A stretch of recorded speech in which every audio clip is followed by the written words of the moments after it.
Greetings, everyone, and welcome to Back to Ashes. My name is Phoenix. Thank you to the elite members of the channel. I appreciate your continuous support. And with that being said, it is time to go back to ashes. For once we arise from the ashes, we are a bigger, brighter, stronger, and a happier person every day. Sit back, relax, kick back, grab a snack, or tuck in and get warm, and prepare for your dose of vocal melatonin entitled True Worst Dating App Stories. Right after this intro, there will be an ad. Before the first story, there will be an ad. And after that, there will be no more ads within this video.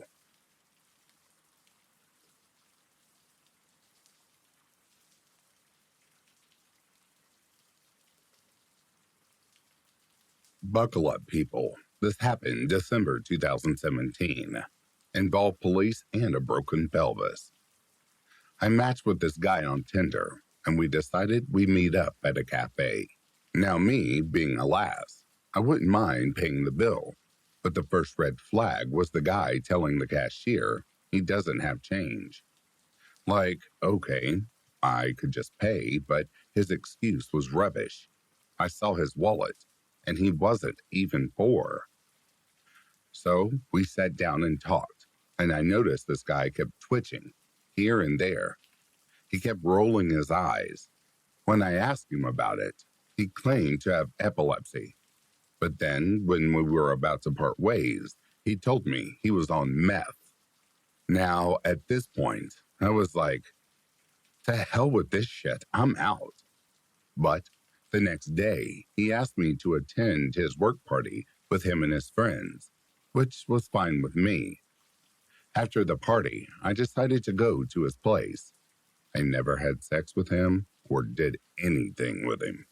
To sleep for the night, as it was quite a distance back to my place and public transport had closed. But just so happened that night, his housemate was celebrating her birthday.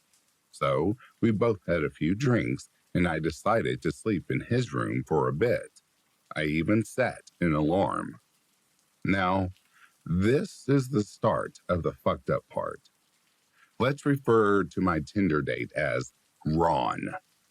While I was sleeping, I felt someone kiss me and then proceeded to touch me.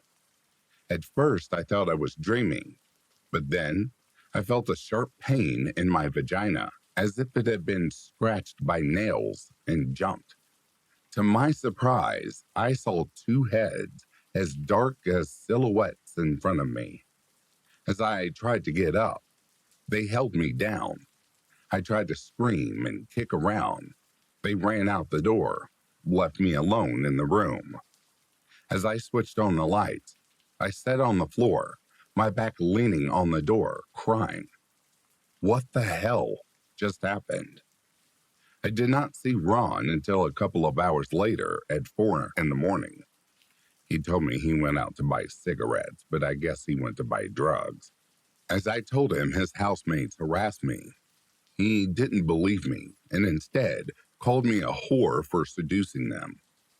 Now, this is the even more fucked up part.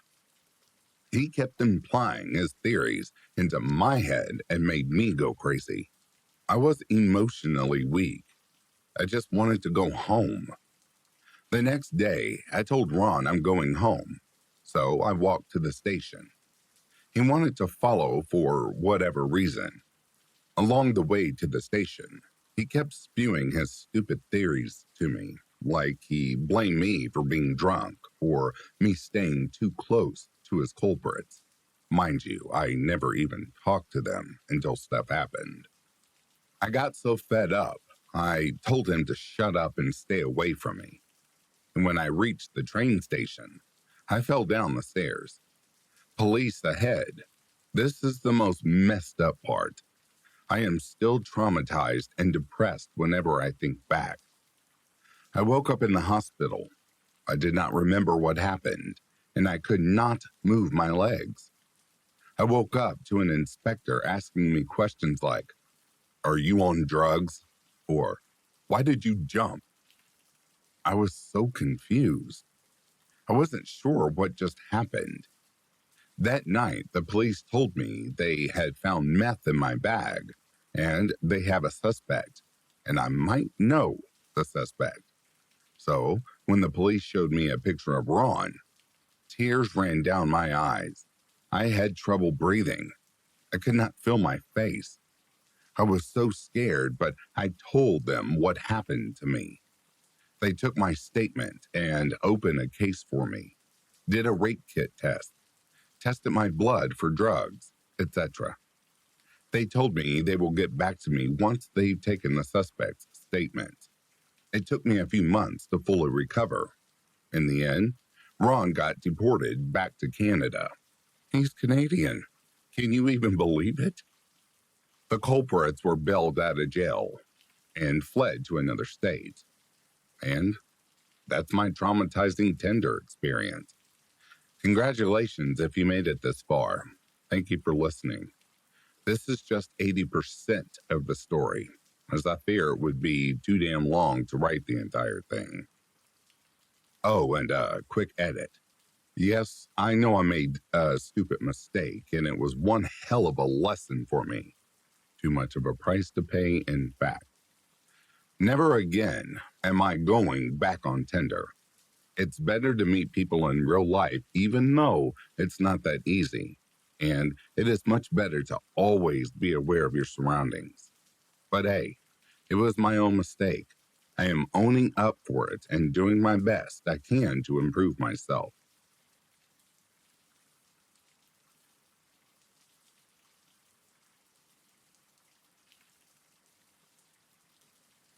Oof.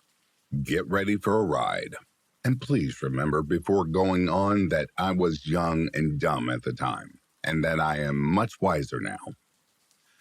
Years ago, I met this guy on Tinder. Let's just call him John, who looked really cute and listed his occupation as government employed. We chatted for a week, then decided to meet up. I, in my stupidity, told him he could pick me up from the mall and we could go on a date from there. So, John picked me up, and immediately I noticed that he had marks all over his face, like he either had really bad acne in his youth or had been burned, which had definitely been edited out in his pictures. However, I decided not to be shallow because, hey, I was looking for love. I got into the car with him, and he says, I actually just got transferred to a new office in the city. Do you mind if I drive by it before we go out? I just want to see where I have to park my car and enter the building. Cool, I thought to myself, thrilled at the idea of this government agent taking me to his office in the city. Sure, I exclaimed. Now, I grew up in New York, and at this time, I had already been driving on the major roads for 3 years. So, when he started heading towards the RFK bridge, I was a little confused. I thought he worked in the city. What government offices would be up here? When I voiced this observation to him, he said, Oh, yes, I do work for the government, the sanitation department. This is the point where I state that I have no issue with garbage men. They make a good living with good benefits. But I felt deceived. I had been picturing a guy in a suit with a briefcase, impatiently checking his watch at a busy street corner in Midtown. Instead, I found myself in the passenger seat of a mid-sized sedan driving around a garbage dump in Harlem. It's okay, I told myself. At least you don't have to get out of the car. Suddenly, he pulls up behind a parked car, then throws his car in reverse. What are you doing? I asked suddenly. What do you mean? I'm parking. I wanted to see where the entrance of the building is, remember? Uh, do I have to get out? Well, of course, he replied, shocked. I'm not going to leave you here all alone. Oh, so chivalrous. So now, here I am, in a cute little mini skirt and pumps, standing on the sidewalk in the middle of a garbage dump. I text my friends John's full name, his car's make and model, and his license plate, as he takes my hand and leads me around the outside of the building, hemming and hawing over the hum of garbage trucks displaying their putrid contents to me. This is it, I text my friends. This is how I die. After 10 minutes of walking around this garbage dump, John turns to me and says, "Oh, I guess I have to feed you now, right?" No, I said weakly. "It's okay, you don't have—" "I insist," he said decisively, and without another word, I got back in the car. I don't know what I was expecting at this point, but I was shocked to suddenly find myself at a seedy diner with bugs hovering by the fluorescent lights that illuminated our table. John sat down, excited for food. He ordered a hamburger. I settled for French fries. And then, to my absolute horror, he reached out with his bare hand, scooped the ice chips out of his water glass, and chomped down on them with his mouth fully opened. He proceeded to do this all throughout dinner, not noticing my mouth open in an O of shock the entire time. We drove back in complete silence. I think he knew he blew it because when he dropped me back off at the mall, he turned to me and said, "Can I at least have a hug?" I gingerly patted his back, murmuring, "I'll call you." Then threw open his door, got the hell out of that car, blocked his number, and never online dated again.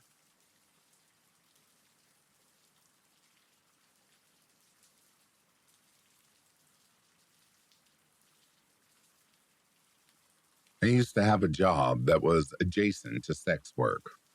It was completely legal, paid decently, and allowed for a lot of free time.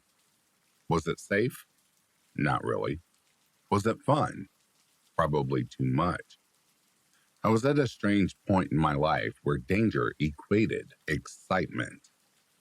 Since I was always having casual fun through my line of work, I used a lot of dating apps to fill some of my free time.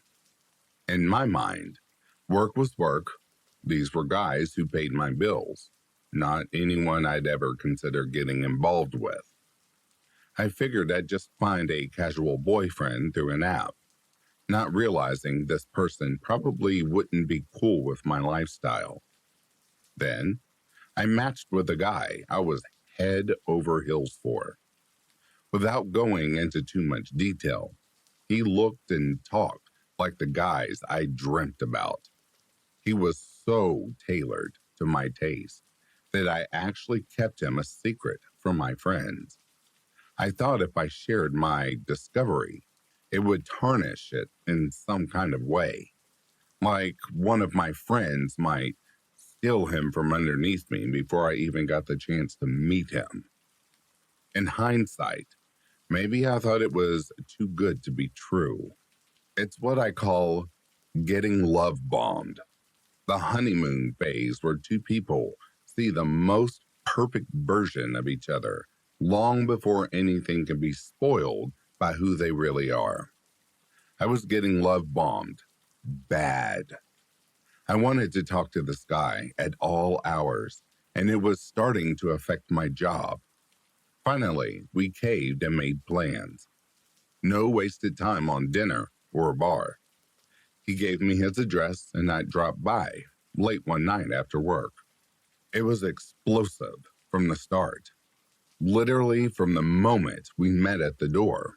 It was raw and passionate. None of the sterile structure I was used to at work. I could really let go and succumb to whatever I wanted to do with this guy. But as things got heavier, he changed. He started talking to me in a way I really didn't like. He had always talked dirty, but this was something else. It was mean, degrading, honestly, scary. "I thought you liked this," he said. I didn't know what to say. Then he started telling me about where I worked, what I did while I was on the clock. That's when it hit me. This was a setup. Someone who knew me from the club. We were naked, interlocked in his bed, his hands around my throat, and in that moment, there was absolutely nothing I could do. I had to give in. I had to survive. I won't go into details, as it's a bad memory for me and a trigger for many others. But the sex turned so violent that I was in and out of consciousness. The few people I confided in told me I had just passed out. When it was over, he insisted I stayed the night. It was a traumatizing evening, waiting for the worst to happen. Would he beat me? Would he rape me again? I don't know what to expect, but I knew what could happen. It was scary, nauseating. When I finally got out, I went straight to my coworkers. They weren't very supportive. Half of them didn't believe me. The other half assured me it was just a misunderstanding. Some even knew the guy. He'd never do that, they said. It was awful, escaping that situation only to find myself the villain in the eyes of those around me. Next, I went to my real friends, people I knew outside my line of work. They knew what I did for a living and kind of blamed it on that. They told me I shouldn't have made myself available for situations like that. It was my first experience with victim blaming. This was in the early 2000s. I was alone with my worst fears. I decided to go to a clinic and get tested. It was something within my control, something that would yield pragmatic results. Had I gotten an STD? Was I pregnant? Had he done something to me? Finding out would bring me a little peace. I went in, got tested, and lingered in the waiting room for a few of the quicker results. It was quiet and kind of cozy, so I didn't hesitate to nestle into a fuzzy chair among the old magazines and ratty stuffed animals. I zoned out on my phone, taking solace in my temporary hideaway. That didn't last long. As I looked down at my screen, I saw something familiar. A text. A screenshot. It was my Tinder profile, alongside a private message I had sent to a friend. The guy who abused me had taken my messages and made a meme out of the entire situation. I broke down right there in the clinic lobby, silently weeping to myself. There was nothing I could do. I left that career field not long after. The scariest part of it all? No one took me seriously because of my profession. Don't ever let anyone tell you how things are just because of your lifestyle. All of my test results came back negative. Aside from the emotional damage, nothing stuck. He moved on to another victim. And me? I moved on too. But I'll never trust dating apps again.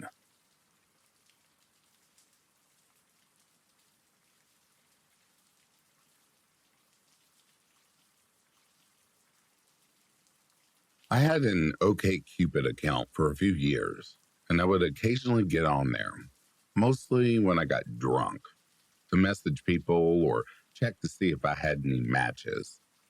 One day, this cute girl messaged me. We really hit it off. It was just the usual get to know you kind of stuff, like what do you do for a living? What are your hobbies? I told her that I worked night shift at a local Walmart. At the time, I didn't see how giving her this kind of information would backfire in any way. But boy, was I wrong. We continued messaging for a few days, getting to know one another. She was a school teacher and a bit older than me, all of which seemed cool to me at the time. But being that I had a minimum wage job, I didn't really see much of a future between us.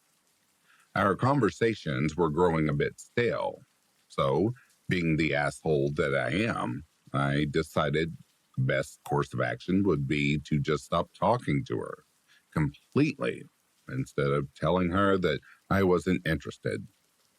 Whoops. A few days went by. She messaged me a few times, but again, being an asshole, I didn't reply. I kind of remember it feeling good to be so sure in my actions. In my head, it was simple: ghost this chick and she would disappear in no time. She didn't disappear, however. The messages turned outright hostile, asking me why I wasn't talking to her, why I didn't want to be her friend. It was a brick wall, though. Nothing could coax a response out of me. I moved on and tried talking to other girls. No shame in my game. A few more days went by when, one night, around 2 a.m., a coworker came up to me and said some girl was asking for me. At the time, I didn't put two and two together, so I shrugged it off. Then, over the following few nights at work, my coworkers kept coming up to me, telling me this girl was coming and looking for me. I finally remembered that I had told her where I worked. People reported seeing her in the parking lot for weeks, wandering from door to door around the building, going in and out, sometimes even stalking the entire property after sundown. It was only a matter of time before she caught me somewhere around the store. The next night, she found me. She came in with a guy and confronted me about ignoring her messages on OkCupid. She wasn't being hostile when she asked, so I told her that I had been busy and hadn't been on in a while. Awkwardly, she said, "Well, okay, just message me when you get home." At this point, I was a bit freaked out, but I stuck to my ways. I did not message her, hoping that she would just leave me alone. Of course, this only made things worse. She started showing up looking for me on my days off, continuing to ask my coworkers about my schedule and even for my home address. The next time I saw her was around 3 a.m., again with some random guy, different from the last one, asking me why I still had not messaged her. This time she was way more aggressive. What kind of person does this to someone? Bad things happen to those kinds of people. I doubled down and told her the same thing again. I've been busy and haven't gotten on the website in a while. And then, as always, I continued to ignore her. After a few more times of hearing that she had shown up looking for me again, and me being afraid of getting stabbed to death by this crazy chick in the parking lot, it finally stopped. She stopped coming to my work. She stopped messaging me. In the end, all my hard work and perseverance paid off. It took 6 weeks total, but all I had to do was absolutely nothing to make her realize it was over. Moral of the story: ignore your problems and they will eventually disappear.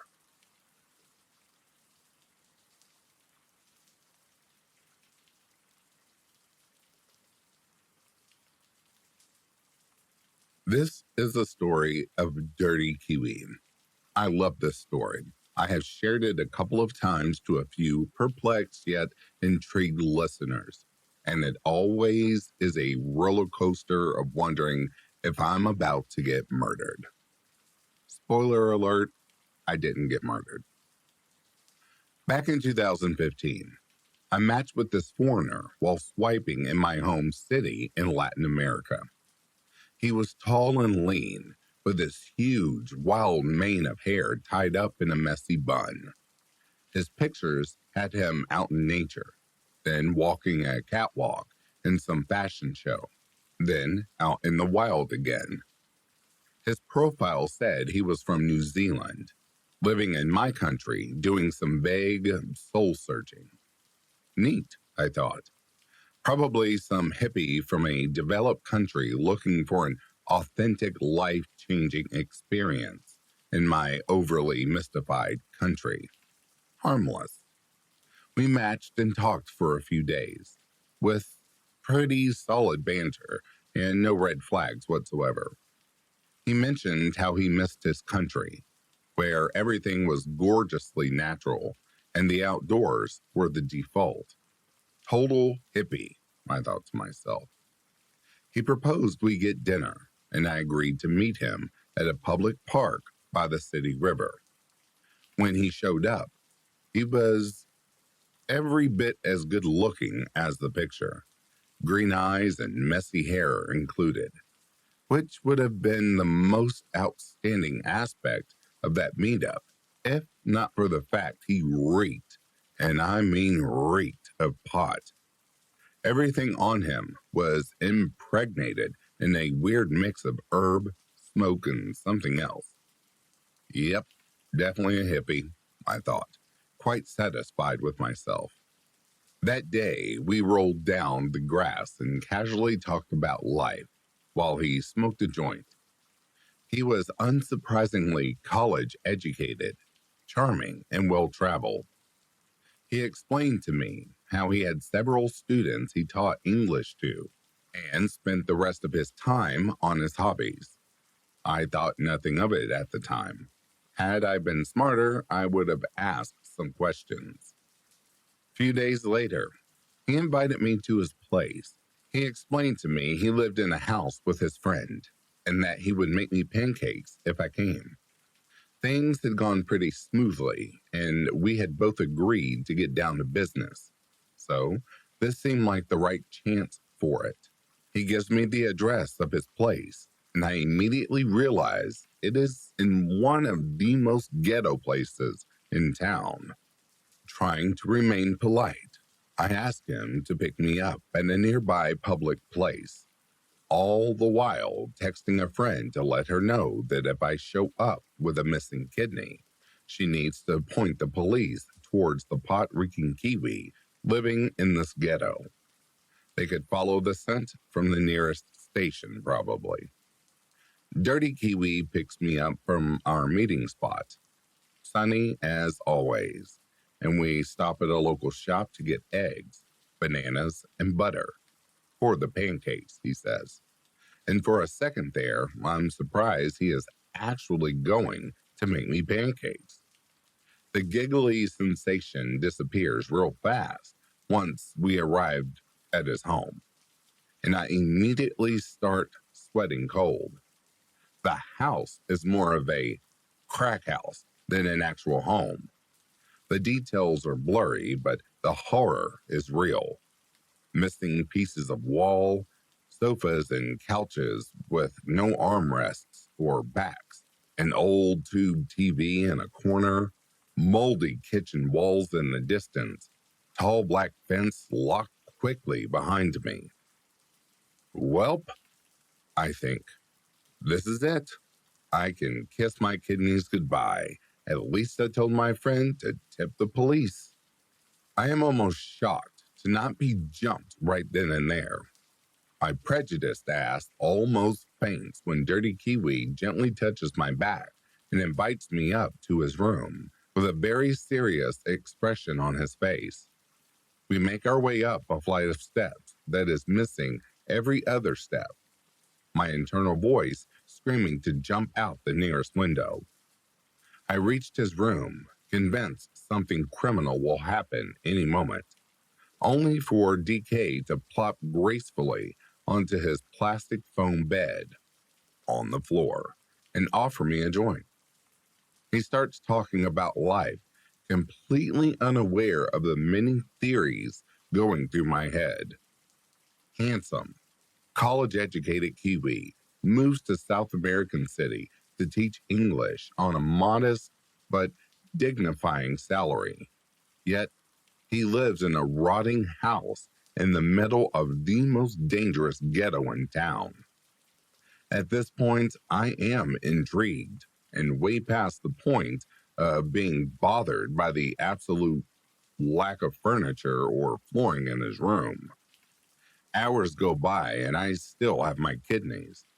Dirty Kiwi introduces me to his smiling, equally polite, and high friend, who was born and raised in the same city as me, and has great tips on where to eat at 4 a.m. on a Thursday night if I ever need to. I'm confused, curious, and frankly grateful that I'm still alive. Evidently, Dirty Kiwi has no intention of killing me right now, and there is no way I am going back home at this time of night through this shady ass neighborhood. I'm in for the night, and if I'm about to die at least, I'm going to get what I came here for: pancakes, or sex, or both. Not necessarily in that order. Dirty Kiwi does good on his word, and he prepares a batch of choco pancakes next morning. He confesses his house only has cold water, which means he can only take a shower once a week, hence Dirty Kiwi. But not to worry, since he made sure to take a shower before I came. I'm in disbelief this is happening. It is all too bizarre. And as I'm about to leave, post breakfast, he grabs me and says, "I want to share you something."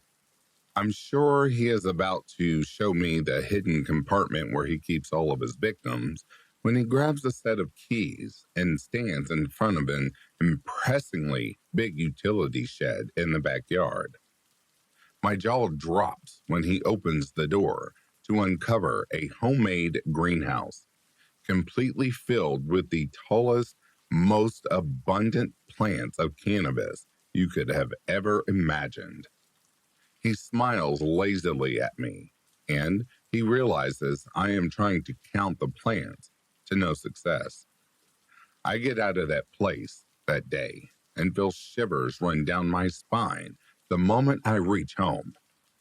I never saw Dirty Kiwi again, not because he was not handsome or interesting or funny, but because he was iffy as fuck and permanently high on something so much stronger than weed. Dirty Kiwi, if you are out there, know that I have always wondered if you were conducting a very daring social experiment, running your own cartel, or filming a prank show.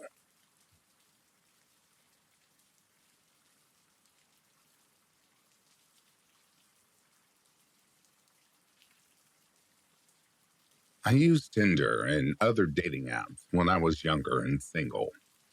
One day, I matched with a guy who was almost 10 years older than me. I was only 21 at the time. And despite the age difference, which did kind of throw me off, we clicked very well. Many of our interests lined up, and we had even attended some of the same concerts. Having so much in common with an older guy was a real confidence booster.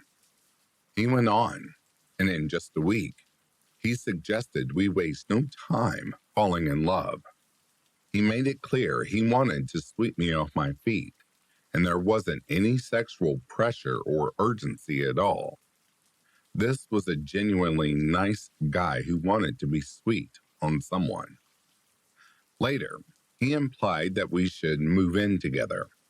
He started making a checklist of our personal items, seeing what we had doubles of and what we didn't have. It was tedious, but also kind of cute, a great way to make small talk. It reminded me of the game Go Fish, except it was a dating version for adults. Lastly, he said that he would be happy to adopt my daughter. This was a huge thing for me at the time. Being young, newly single, and even newer yet to motherhood. He described all the duties and roles he'd love to fill, and he hit every mark for me. This was like a dream come true. Now, all of this was expressed before we'd even met. This was just 7 days of talking. Looking back, it's some of the most psychotic stuff I can imagine. But I was young, encountering weirdos on dating apps. Mr. Say It All didn't say a word in person. We met at a nice restaurant for an early dinner, and he just sulked for 2 hours. There's no other way to describe it. I tried speaking to him for a while, to which he would nod, shake his head, or simply not react at all. What he would do was stare at me for eerie, uncomfortable amounts of time, deadpan, emotionless, staring right into my eyes. If he moved his eyes to another feature of mine, he would deliver the same merciless stare until his eyes moved again. I've never seen anything like that in my entire life. We split the bill and I went home.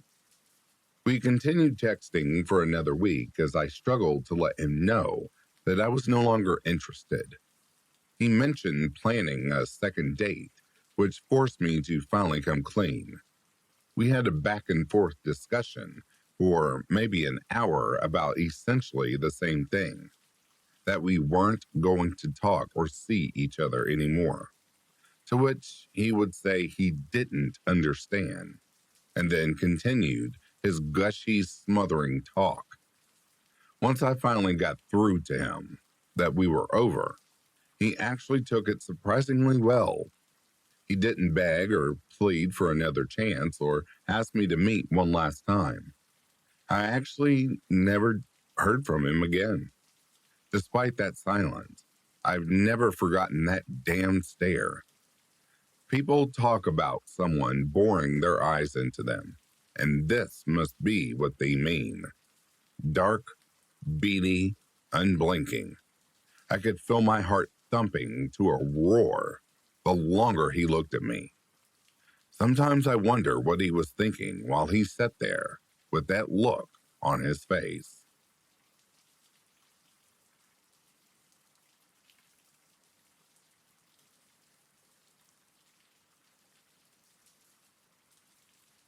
I met a girl on OkCupid many years ago. I had gone through a devastating breakup a year prior and hadn't recovered well in the following 12 months. I got on the apps and started rooting around with no real idea of my intent. There was one thing I was sure I liked, though: observing these people through their profiles and messages.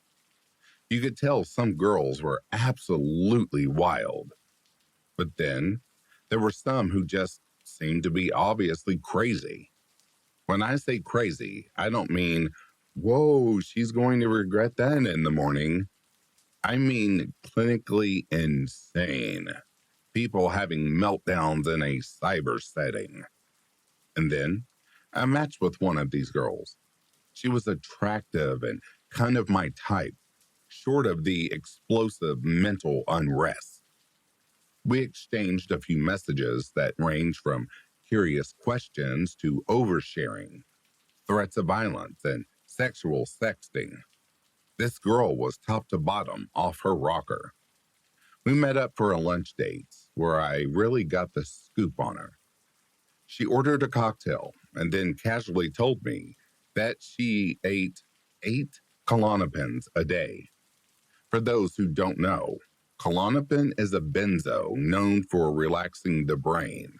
So it gets loosely prescribed to treat panic attacks and anxiety disorders. It can also be wildly addicting. Eating 8 pills of these a day is like hearing Evel Knievel jump 500 buses or something. It shouldn't be possible. Like a train wreck, I couldn't bring myself to look away. Again, she was attractive to all my specific tastes, and batshit crazy to boot. I needed this girl more than she needed me. I needed her unpredictable outbursts. I needed her over emotional manipulation. I needed to see her threaten people in public and then have a meltdown about it later. I wasn't clicking with this girl. I just liked the chaos she created. I would actually regularly tell her that this wasn't working and had no foreseeable future. She didn't care. This girl was so certifiably crazy that she was legitimately detached from reality.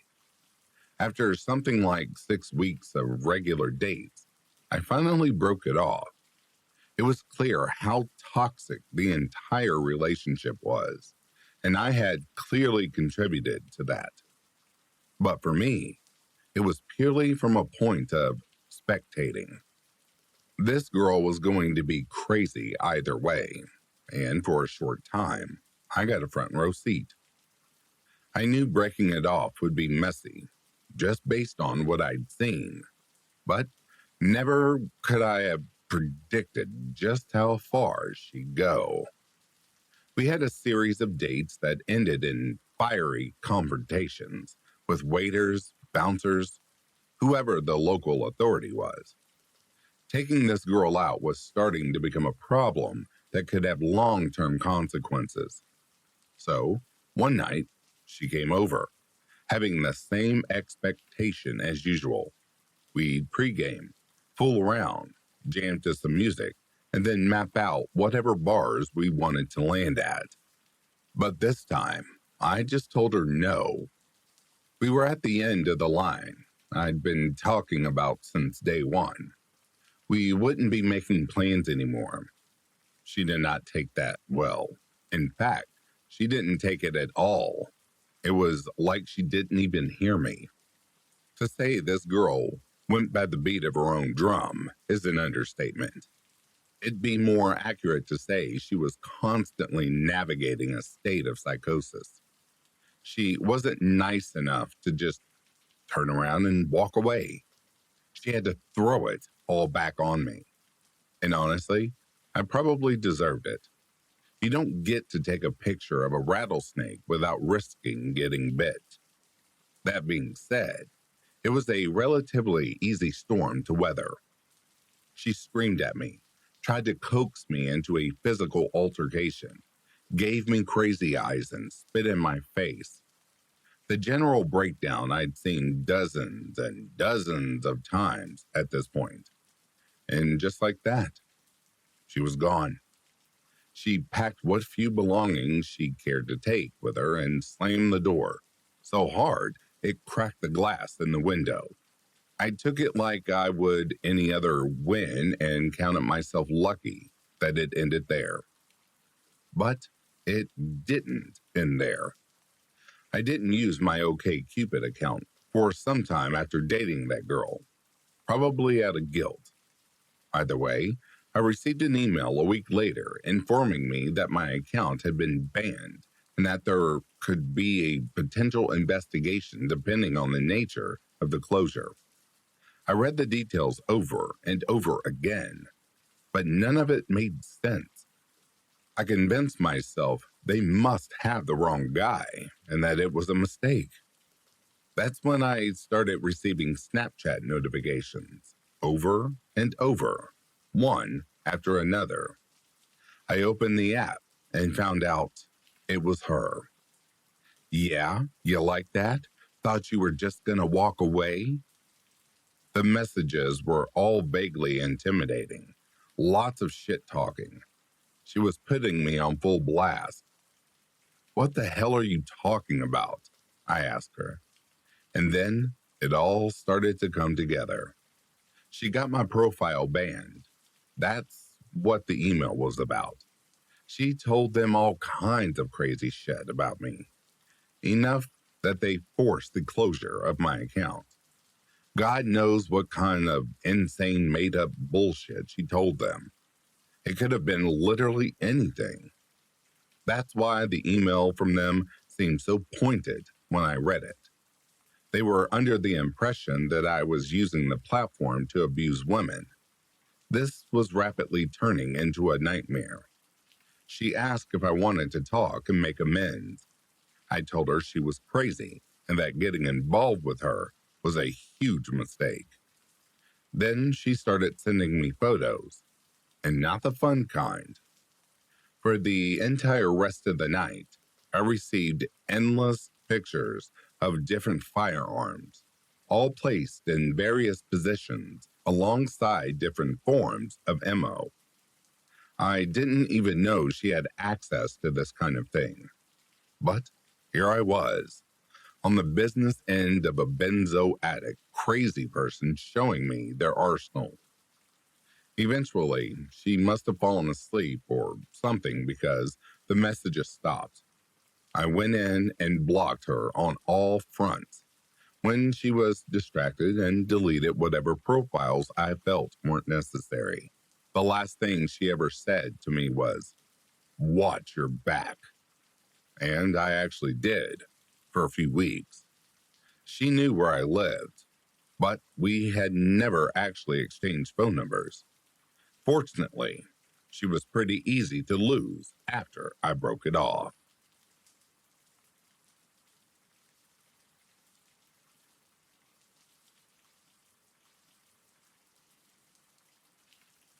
I caught my fiance cheating on me with some other guy whom she met at the gym and coincidentally on Tinder.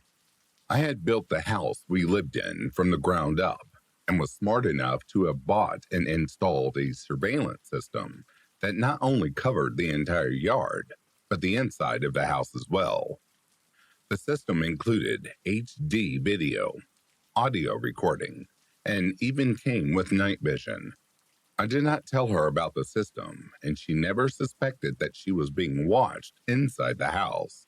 I caught her calling the guy and giving him our address and inviting him over to fuck in her own words. Everything was caught on camera with audio to boot, and I made sure to make extra copies and save them as evidence. The next day, she went to work as if nothing happened. I left for work as I normally do, but once I was away from the house, I called my boss and told them I was taking a few days off. I've been with this company for over 12 years and was good friends with the owner, so he had no problem with me taking time off. I waited till she came back to the house to begin my plan. The first thing I did was to call all her credit cards and cancel them. Since I paid for everything and they were in my name, I had no problem getting those canceled. The next thing I did was to take the money from our joint checking account out to put it into my own personal checking account. I then collected all of her clothes, jewelry, shoes, etc., and stuffed them into garbage bags and tossed them into my truck. I had a couple of buddies meet me that morning at the house to help me out. I also changed the codes to get into the house, locking her out. We finished loading everything into my truck and one of my buddies' trucks and left the house. The first stop was at her job, where I used the extra key to her car to get in and drive it away back to my house, while my buddy followed in my truck. The car was in my name, and I was not going to let her have it. We then drove to her mom's house, which was about an hour away, and left all of her stuff on her mom's porch. I explained to her mom and her sister what she did and told her that it was over, and I didn't want her in my house anymore. It took about 20 minutes after leaving her mom's house before I got the first phone call for my now ex. I ignored her phone calls until about call number 10. By this point, she was screaming at the top of her lungs about her stuff being dumped at her mom's house. She demanded an explanation and started threatening to call the police. I laughed and sent her a clip of her sex video that was caught on the home surveillance camera. Just to be petty, I also sent the video to her mother and her two sisters as well. The shit really hit the fan when she got off work and discovered that her car was no longer there. She had to have her mom pay for a lift to carry her back home since none of her credit cards worked and her debit card was useless. I continued to receive regular phone calls for the next 3 to 4 days, which I ignored. I kept her car in the garage where it sits to this day. I've driven it a grand total of twice, and I am thinking of selling it once it's paid off. She never bothered coming back to the house, and I heard that she had a lot of blowback from her family regarding her extracurricular activities. She was forced to get a full-time job to make ends meet, since she was only working part-time when she was living with me. I have since moved on and dated a couple of times through Tinder and many other dating apps and websites. But I'm holding off getting into something serious until I can find somebody I can truly trust.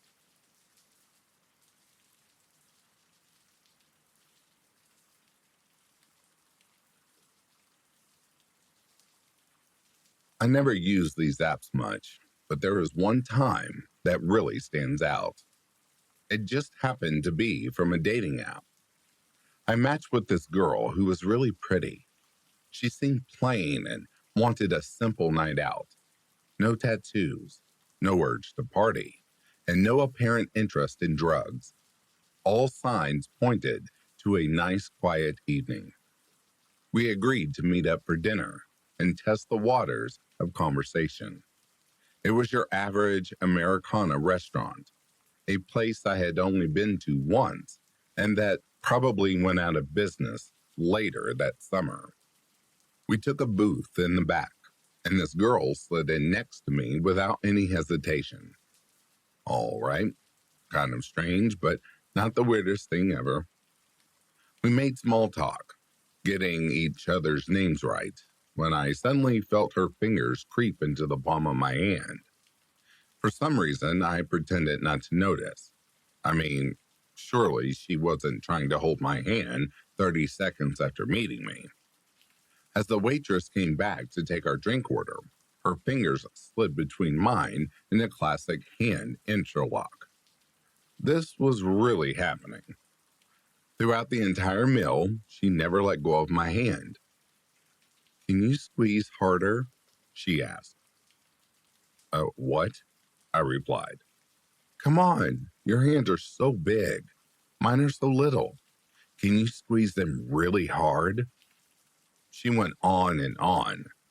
I obliged, thinking she was just being cute. She giggled and swung my wrist back and forth like we were on a walk or something, not in a packed restaurant. The waitress brought our meals, and still, she never let go. We did our best to eat with one hand, awkwardly maneuvering our utensils. She continued to ask me to squeeze her hand, harder and harder. Finally, I realized she wasn't being cute. She was just strange. I noticed the other tables looking at us with confused expressions, and that's when it hit me. I was in a real predicament. "You're so strong," she said. "You could really hurt someone. Squeeze until I say ow," she insisted. "Huh?" was all I could muster. "Squeeze harder. Squeeze until you hear my bones pop," she instructed. Okay, now I was officially creeped out. It was almost like she wanted me to hurt her. Finally, I pulled my hand out of her wiry little grip. What seemed like a safe date had turned out to be a total nightmare. I called for the check while she pleaded for me not to go, saying it was all a joke I didn't understand. I paid the bill, walked out the front door, and never saw that woman again. I didn't even have to block her on the app. I deleted it immediately after. Sometimes, though, I can't help but wonder, what was she looking for? More importantly, did she find it?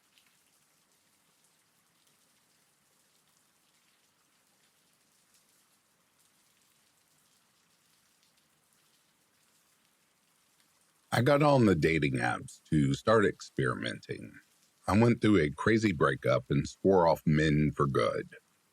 Using an app seemed like the perfect way to break the ice and get to know someone who might understand my current situation. I also didn't know a better way to jump into the pool of lesbianism. I linked up with another girl, and she seemed really cool, super alternative, and not really someone I would get to know otherwise. But we had the same taste in music and all kinds of other nerdy stuff.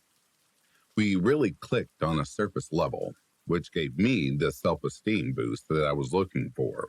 We went on a few dates before it ever got physical. Dating a woman was a totally different experience for me. There were never any kind of awkward sexual advances, no darting looks, nothing. It was so normal. I really started to see myself in this lifestyle. What I didn't know is that there is an epidemic of fair weather lesbian women like me. I perceived myself as a rarity, but it turned out I was actually fitting a stereotype. One night, we finally made contact and had one of the best makeout sessions of my life. Things started moving at a much faster pace after that. I took her out to dinner, then we went to a few gay bars for some karaoke. She left me to go chat with the boys at the bar while I sat alone at a table. They kept buying her drinks, and she got more and more drunk while I sat there sipping my beer, waiting for her to come back. Eventually, a group of college-aged girls walked in, and she immediately wandered over to them. They all went back outside for a cigarette. I sighed and finished off my beer. My date and one of the other girls came back in and walked toward the back of the bar, near the bathrooms. They stopped and started making out against the wall. Stunned, I watched them. It was like I was watching us hook up for the very first time. It had happened in a very similar way, spontaneous, in the back of some dingy bar. Like I said earlier, I had a traumatizing breakup with an ex-boyfriend. Watching her play with me was bringing back all of those old feelings.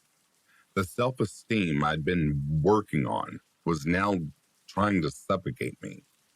I left, but my date followed me out. She cried and begged for me not to leave, saying that she was drunk and that she just made out with strangers sometimes. I couldn't even believe what I was hearing. All of my romantic feelings were crushed right then and there. We still hung out as friends for maybe a month or so. Part of me couldn't let go of that ego boost, that feeling of being desired. One day, she made a move on me. It was sloppy, random, the same kind of thing I saw when she kissed that stranger. I could tell in that moment that she didn't really have feelings for people, but rather just urges for certain things.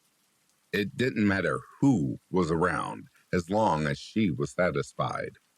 It turned out that she was the stereotype, not me. I declined, but more than that, I gave her a piece of my mind. I let her know that I wasn't interested in common girls who couldn't figure out what they wanted. I called her a liar. She started screaming and freaking out, expecting me to console her. I didn't. I simply told her to get out of my car and never call me again. Acting like a child is the number one way to get me to close the door on you. Instead of just opening the door and exiting like an adult, she balled up her fists and smashed my passenger window out. It was unbelievable to watch the glass and blood suddenly explode in every direction. Frankly, I was shocked that she even had the strength to do that. I kind of became worried that she was about to kick my ass. Then she did the unthinkable. She jumped out of my car, ran into a busy intersection, and laid down in the middle of the roadway. I sped out of there so fast, I didn't even bother to close the door.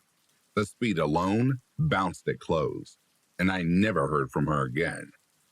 She wasn't on the news as a corpse in the road either, so I think she came around before anyone could actually run her over.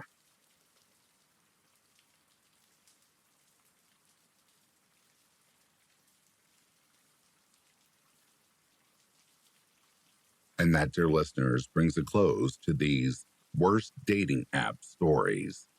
I would like to acknowledge the memberships and the new listeners of Back to Ashes. Thank you all so much for your continued support. As I always say, without you, I wouldn't have a voice, and Back to Ashes would not exist. I thank you from the bottom of my heart. If you are sleeping, I hope Slumberland is treating you comfortably. If you're awake, I hope you've enjoyed these selections. Until next time, please take care of yourselves. I'll be reading to you soon. Have yourself a good morning, a good afternoon, or a good evening. Peace, love, and light to you all.